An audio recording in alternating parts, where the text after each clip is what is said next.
Uh, Mr. Washington, I want to switch the conversation. And just for the record, in my 20 years of knowing Phil Washington and working with him, he has a greater focus on safety in every one of his roles than anyone I've seen in comparable roles. And it's something that is instinctual within him, and he creates a culture around safety. I want to talk a little bit about rural air service now. Rural communities depend on regional air service to grow their economies and stay connected to the national air network. In most of the country, we have a network of these rural airports. The DOT and the FAA each have a role to ensure that airline operators maintain air service in rural areas across the country. In Colorado, this would be to communities like Pueblo and Alamosa, Grand Junction, Cortez. I could go down a long list. Mr. Washington, can you discuss the importance of rural communities maintaining access to reliable air service, and if confirmed, will you commit to maintaining and expanding service to rural communities? Yeah, thank you for the question, Senator. I definitely commit to working with rural airports. They serve a vitally important mode of mobility, if you will, for folks that live in those rural areas. And so we at Denver International Airport actually deal with and provide assistance where we can with rural airports in the state of Colorado.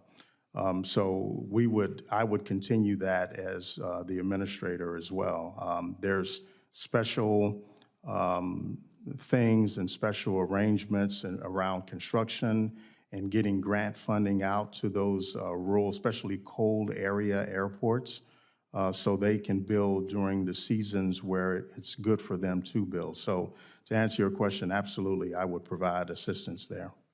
I appreciate that. I'd also like to present the challenge that the problems facing FAA are those of managing a large, complex organization, the type of organization you've made a career out of running successfully, both as a command sergeant major and at RTD, at LA Metro and DIA. I think if we were to ask pretty much anyone who traveled in the last year if they want another person from the airline industry in charge of FAA, they would probably say they didn't. I don't think the airlines should be regulating themselves. The NOTAM system failure, the Southwest meltdown, extended delays and cancellations, near misses on runways are all management and policy issues. Being a good pilot's not going to help you or anyone be the FAA administrator that this country needs that can solve these issues. Being able to manage a large, complex organization is. Why don't you talk just for a moment about the complexity of DIA and how you synthesize 35,000 employees and make sure the right people are in charge and then hold them accountable. Thank you for the question, Senator. First of all, safety is the #1 priority. We know I know that is my top priority. I lean on a long record of leadership and management and oversight of billion-dollar projects and people. And so I think that one of the first things I think about is creating a vision for the organization. I think about creating a vision for the FAA. I think about breaking down stovepipes. I think about providing professional development for the employees. And I have to say, I had someone ask me, why do you provide all of this professional development for folks and then they might leave? And my response was, suppose I don't provide it and they stay. That becomes a real issue. So I think, the way I handle the 35,000 is to tell them what they can expect from me. When I walk into a job, that's one of the first things I do. And then I also tell them what I expect from them. And so providing that vision, being visible, telling folks what you expect and what you expect from them is the start of providing a very, very good culture within the organization, a culture of ownership, I call it.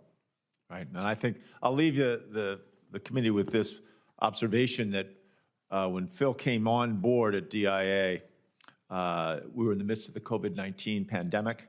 Air travel was dramatically rebounding at the same time that the gate expansion was going full tilt.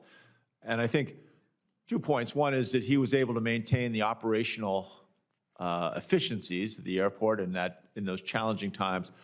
But almost more importantly, he took a massive construction project that was behind schedule and over budget and sorted it out in record time.